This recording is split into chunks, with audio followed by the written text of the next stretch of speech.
بسم اللہ الرحمن الرحیم۔ السلام علیکم، میرا نام ڈاکٹر عبدالعزیز حسن ہے۔ ایک بندہ تھا جو مچھلیاں پکڑتا تھا۔ اس کی ماشاءاللہ 7 بیٹیاں تھیں، اور جب بھی مچھلی پکڑنے جاتا تھا تو 7 مچھلیاں وہ ان کو جال میں ان کو روزانہ 7 مچھلیاں آتی تھیں۔ تو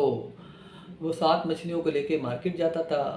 کچھ ایک مچھلی کھانے پینے کے، یعنی 7 مچھلیوں کو جب وہ یعنی وہ بیچ کے کچھ چیزیں خریدتا تھا، کچھ سیونگ، کچھ جو ہے وہ بچیوں کے کپڑے وغیرہ، یعنی 7 مچھلیوں میں سے ان کی بیٹیوں کا اور ان کا گزارا ہو رہا تھا، ہینڈ ٹو ماؤتھ، یعنی کوئی بچت نہیں ہو رہی تھی، لیکن یہ ہے کہ ان کا سب خرچہ چل رہا تھا۔ تو ایک دن جو ہے وہ بیٹھا ہوا تھا، اس نے کہا یار یہ 7 مچھلیاں جو ہے میں پکڑتا ہوں، یہ تو ہمارا سب خرچے میں پوری ہو جاتی ہے۔ میں ایسا کرتا ہوں، میں اپنی 2 بیٹیوں کو کہیں چھوڑ کے آ جاتا ہوں، تو جو پھر 5 رہ جائیں گی، 5 کا خرچہ تھوڑا کم ہو جائے گا، 7 مچھلیاں آئیں گی، 5 میں مچھلیوں کا خرچہ ان کے اوپر خرچ کروں گا، باقی 2 مچھلیوں کے پیسے میں بچا کے رکھوں گا جو میں رینی ڈیز میں مشکل وقت میں کام آئیں گے۔ تو بہرحال انہوں نے یہ ارادہ کیا۔ ارادہ کر کے اگلے دن جب وہ مچھلیاں پکڑ کے لائے تھے، اور 7 مچھلیاں وہ جب گھر بیچ باچ کے جو چیزیں لے کر آئے، بیوی کو بولا کہ ان بچوں کو 2 کو تیار کرو، ان کو میں میلہ دکھانے جا رہا ہوں۔ تو ان کی بیوی نے ان 2 بچوں کو تیار کیا۔ تیار کرنے کے بعد جو ہے وہ والد ان کو لے کے جو ہے گاؤں سے نکلے تھے، وہ جنگل کے راستے سے ہوتے ہوئے شہر کا راستہ پڑتا تھا، تو بہرحال ان کو جنگل سے راستے سے وہ لے کے جا رہے تھے، ٹھیک ہے۔ اندر جب جنگل میں تقریباً 2-4 کلومیٹر چلنے کے بعد ایک گھنا درخت آتا ہے، بچوں کو بولتا ہے کہ آپ جو ہے نا درخت کے نیچے بیٹھ جائیں، میں جو ہے وہ دیکھ کے آتا ہوں میلہ شروع ہوا ہے یا نہیں شروع ہوا۔ تو وہ بچیاں جو ہے وہ درخت کے نیچے بیٹھ جاتی ہیں، وہ بندہ جو ہے وہ وہیں سے دور جا کے پھر دوسرے روٹ سے واپس گھر چلا جاتا ہے۔ بچیاں انتظار کرتی رہتی ہیں، بلا کر اندھیرا ہو جاتا ہے، اندھیرا اور رات ہو جاتی ہے، پھر وہ رونے لگتی ہیں۔ برابر میں کوئی ایک بزرگ بابا بوڑھا رہتا تھا، ٹھیک، تو انہوں نے بچیوں کے رونے کی آواز سنی، تو وہ لالٹین لے کے اس طرف درخت کی طرف آیا تو دیکھا 2 بچیاں رو رہی ہیں۔ تو ان بچیوں کو جو ہے نا وہ ان سے پوچھا کہ کیا مسئلہ ہے، انہوں نے پورا مسئلہ بتایا۔ تو پھر ان بچوں کو اپنے گھر لے کے گیا، کھانا وغیرہ کھلایا، ان کو سلا دیا۔ اب وہ بندہ اگلے دن جب مچھلیاں پکڑنے گیا، جو اپنی بیٹیوں کو جنگل میں چھوڑ کے گیا تھا، وہ اگلے دن جب مچھلیاں پکڑنے گیا تو ان کے جال میں مچھلیاں آئیں 5۔ اب وہ پریشان ہو گئے، یار 5 مچھلیاں آئی ہیں، پہلے 7 تھی۔ اس کا دماغ ایک دم سے گھوما کہ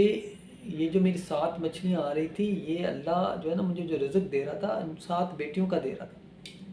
ابھی میں نے 2 چھوڑ دی، تو اب یہ میری 2 مچھلیاں جو ہے نا کم آئی ہیں۔ تو اس کے فوری طور پہ انہوں نے جو ہے نا جو ان کے دل میں جو ہے نا وہ ایک شرمندگی ہوئی، پشیمانی ہوئی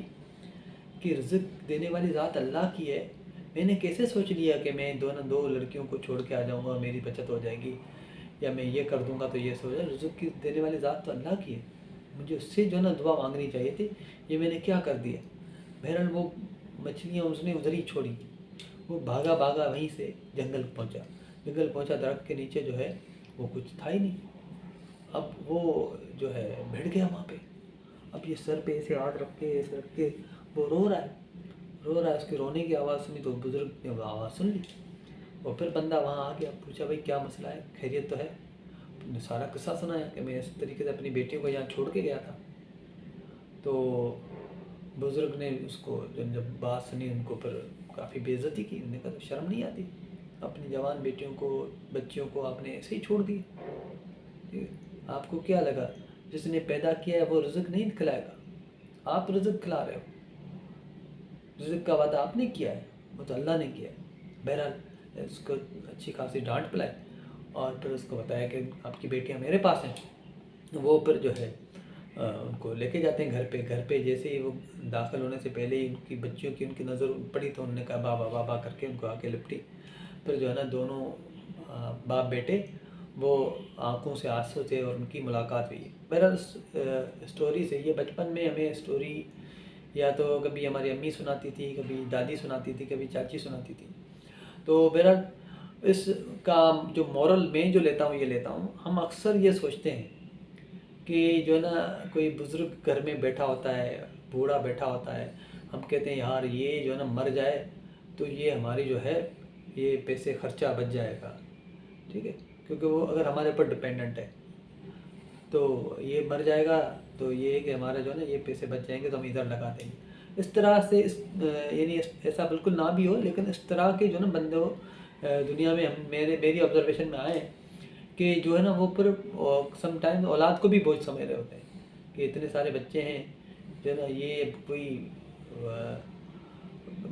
کوئی آگے پیچھے ہو جائے تو تھوڑا خرچہ چل جائے گا۔ اس طرح کی سوچ جو ہے آبزرویشن میں نے اپنی لائف میں دیکھی ہے، اسپیشلی بزرگوں کے بارے میں، بوڑھے جو گھر میں والدین ہوتے ہیں ان کے بارے میں اکثر یہ جملے سننے کو آتے ہیں، جگہ گھیر کے بیٹھے ہوئے پتہ نہیں کب جو ہے نا مریں گے کہ جو ہے نا وہ ہمارا خرچہ کم ہوگا۔ تو اس قسم کی سوچ جو ہے ہماری سوسائٹی کے اندر موجود ہے۔ تو یاد رکھیں ہر بندہ اپنا رزق لے کے آتا ہے، اللہ سب کو کھلا رہا ہے، ٹھیک ہے، اللہ نے اس کا نصیب لکھا ہوا ہے، آپ کے ساتھ جوڑ دیا ہے۔ اگر آپ یہ سوچ رہے ہیں کہ یہ جو ہے نا بندہ مر جائے گا، یاد رکھیں کبھی تجربہ کر کے دیکھیے گا کہ کوئی بندہ آپ کے پاس موجود تھا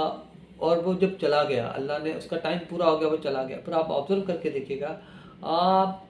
کے جو ہے نا بچت بالکل پھر بھی نہیں ہو رہی ہوگی، آپ کا سارا سسٹم پھر بھی بیلنس ہی ہوگا جیسے چل رہا تھا۔ وہ بندہ اپنا رزق خود لے کے آ رہا ہے، آٹومیٹکلی چیزیں جو ہے نا ایسی ہو جاتی ہیں آپ کو پتہ بھی نہیں لگتا، یہ ہمارے دماغ کا فطور ہے، ہم ایسے سوچتے ہیں، ایسا ہوتا نہیں ہے، ٹھیک ہے۔ اللہ کے اوپر بھروسہ رکھیں، ہر بندہ اپنا رزق کھاتا ہے، جو بھی گھر میں موجود ہے، چاہے بیٹا ہو، بیٹی ہو، ماں ہو، باپ ہو، دادا ہو، نانا ہو، کوئی بھی بزرگ ہو، چاچا ہو، ماما ہو، اگر آپ کے اوپر ڈپینڈنٹ ہے اچھی بات ہے، وہ اپنا نصیب کھا رہا ہے، آپ کو بھی ثواب ہو رہا ہے، آپ کو اس کے صدقے سے اور زیادہ ملے گا۔ تو نیت بڑی رکھیں، دل بڑا رکھیں، انشاءاللہ دیکھیں آپ کو اس سے فائدہ ہی ہوگا، نقصان نہیں ہوگا۔ Thank you very much.